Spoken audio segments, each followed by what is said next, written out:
The Refining, Part 1. As they traversed the woods away from physical danger, they were not out of the dangers of the spirit realm. The devil sends his demons to tempt them, and God sends his angels to shield them, and now it has become a battle of their minds to go the way of the wolf or the sheepdog. And now begin the test. Greed. Ben and Kevin run down a rabbit to pacify their hunger. But in their starved state, the devil's agents see an opportunity. They whisper to the brothers, "Kill your brother and keep the rabbit to yourself." And in a hunger-filled rage, they went at each other punching, kicking, biting, and scratching, all for the taste of raw rabbit. Ben, being the older and stronger brother, overpowered Kevin, reaching for a rock, and as he was about to bash his face, God's agents held his hand in place, reminding both of them of their memories, telling them, "You didn't come this far to kill each other, you fight, or not each other." The boys sobbed, crying at the fact that they had been filled with so much hate and rage that were willing to kill themselves over a damn rabbit. Test. Pride. When the boys had lived in the woods a while by living on wild berries and small critters, the likes of snakes, squirrels, rabbits, and one day even a lucky doe, and when they snuck up on the animal and slit its throat with a makeshift rock, i.e. sharpened rocks, and Kevin was the better hunter of the two, and it got into his head, he started keeping a larger share of the spoils. He started disrespecting Ben and talking down to him, saying, "You are too slow and you are too big. You should sit your sorry self down and get out of my way.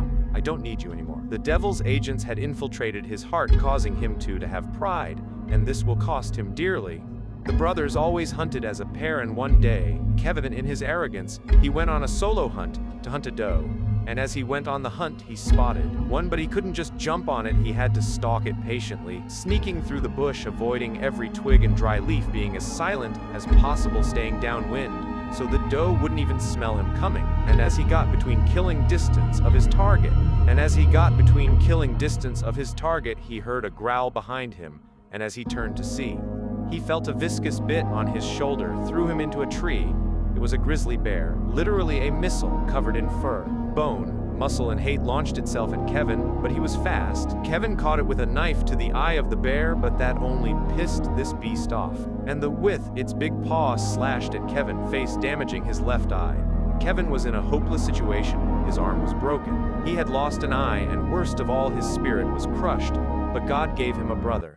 Ben heard the fight and charged the bear, screaming like a caveman. The bear charged back, and as they got to each other, the bear stood on its hind legs over 12 feet tall. This was a monster. But Ben was unfazed. He readied himself for the pounce, and as the bear fell to kill him, he launched at the bear's heart to kill it. Using the bear's weight against it, Ben stabbed with all his might. Even when the blade was completely inside Ben, stabbed deeper down until his entire arm was inside the bear's chest, killing the beast. But his brother was wounded. The arm could be fixed, but his eye was forever gone. And with this loss, his life will change. He will have to depend on the very man he had been overlooking, had been the guy to save his life. But on the bright side, they had a literal 1,000-pound animal for sustenance. And you must be wondering how they survived in the woods without any formal training.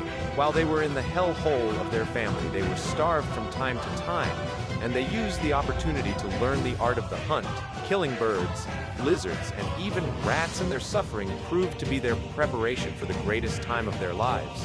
A journey of pain and glory, two choices, two destinations, evil or good, God or the devil, and everything in